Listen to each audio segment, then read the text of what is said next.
नमस्कार दोस्तों। आज की इस वीडियो में हम लोग जानने वाले हैं कि मैथ के सिलेबस जिसके अंतर्गत हम आप लोगों को बताने वाले हैं कि मैट्रिक एग्जाम जो जितने भी मैथ के चैप्टर है वो मैं आज बताने वाला हूं, उससे कितने कितने नंबर के प्रश्न आते हैं और इतना चैप्टर में आप किस चैप्टर को फोकस करेंगे उसको भी मैं बताने वाला हूं।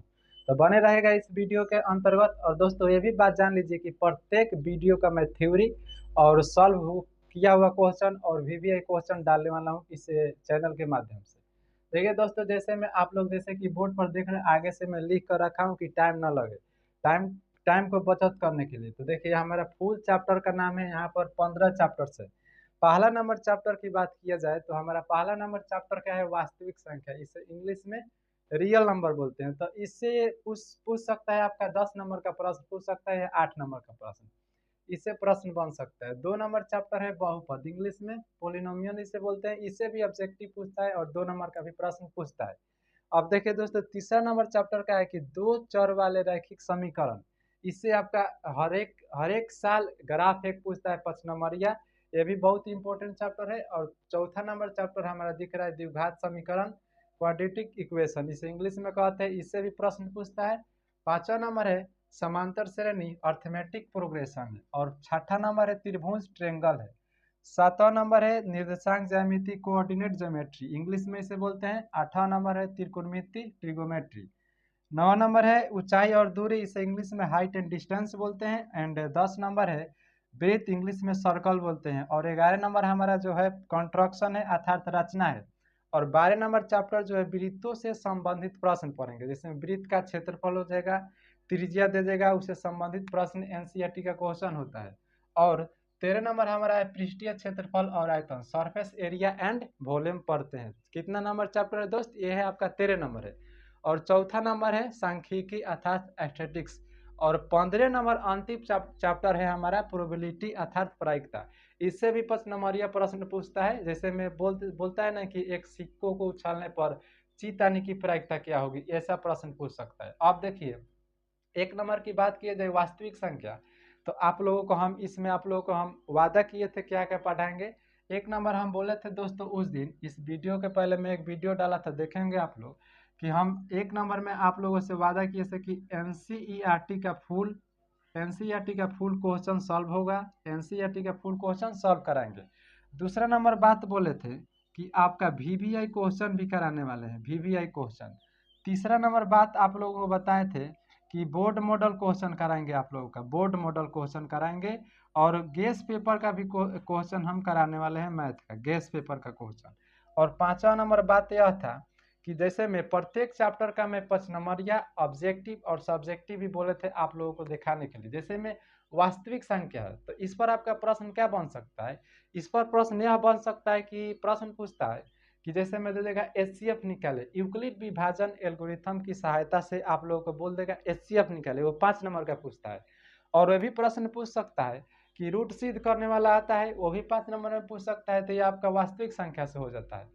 और इधर बात किया जाए 5 नंबरिया में, तो ये भी इससे आपका ग्राफ पूछता है। 3 चैप्टर में है जो आपका ग्राफ पूछता है। जैसे में आप एक ग्राफ का कॉपी दे देता है एग्जाम में, बोर्ड एग्जाम में आपको एक ग्राफ का कॉपी देगा, उसमें आप 5 नंबरिया सॉल्व करेंगे, ग्राफ अंतिम में देता है। इस प्रकार से सभी चैप्टर का मैं प्रत्येक से, जैसे मैं एक पाठ वास्तविक संख्या है तो पहले मैं इसका थ्योरी लिखाऊंगा। थ्योरी लिखवाने के बाद में फर्स्ट नंबर में हम क्या करने वाले हैं, जैसे में एक चैप्टर की बात किया जाए तो एक चैप्टर में आपका वास्तविक संख्या है, तो इसमें आप लोगों का थ्योरी पहले होगा, थ्योरी क्लास होगा। देखिए यहाँ पर मैं लिख रहा हूँ 1 नंबर में आप लोगों का थ्योरी क्लास लिया जाएगा, थ्योरी क्लास में आप लोगों का फुल थ्योरी लिखाएंगे, फुल थ्योरी जितना भी थ्योरी वो लिखवा देंगे।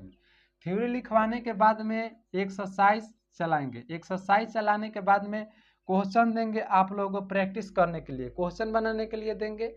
और उससे क्वेश्चन बनाने के बाद में ये सब आप लोगों का वीवीआई क्वेश्चन होगा और guess paper board model question करेंगे पूरा चैप्टर समाप्त हो जाने के बाद में। या तो मैं एक चैप्टर समाप्त कर लूंगा उसके बाद करा दूं, या फुल चैप्टर पढ़ाकर उसके बाद करा दूं।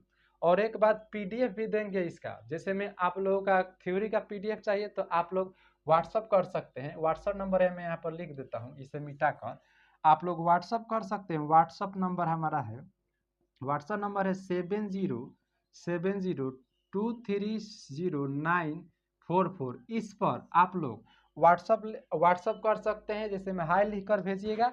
इससे व्हाट्सअप के अंतर्गत आप सभी को पीडीएफ प्रोवाइड कराई जाएगी। पीडीएफ के माध्यम से आप सभी को मैं बता दूं, क्वेश्चन होगा, practice question, practice set question होगा, और ये थ्योरी होगा, और एनसीईआरटी का क्वेश्चन होगा, आरडी शर्मा चाहे केसी सिन्हा या लूसेंट हो सकता है, उससे संबंधित प्रश्न हो सकता है। तो हमारा जैसे में आप लोगों से मैं वादा किया था कि सोमवार से वीडियो लाने वाला हूं, तो सोचा कि मैं आज संडे है इसलिए मैथ का सिलेबस बता दें, क्लास 10वां मैथ का सिलेबस 2025 एग्जाम।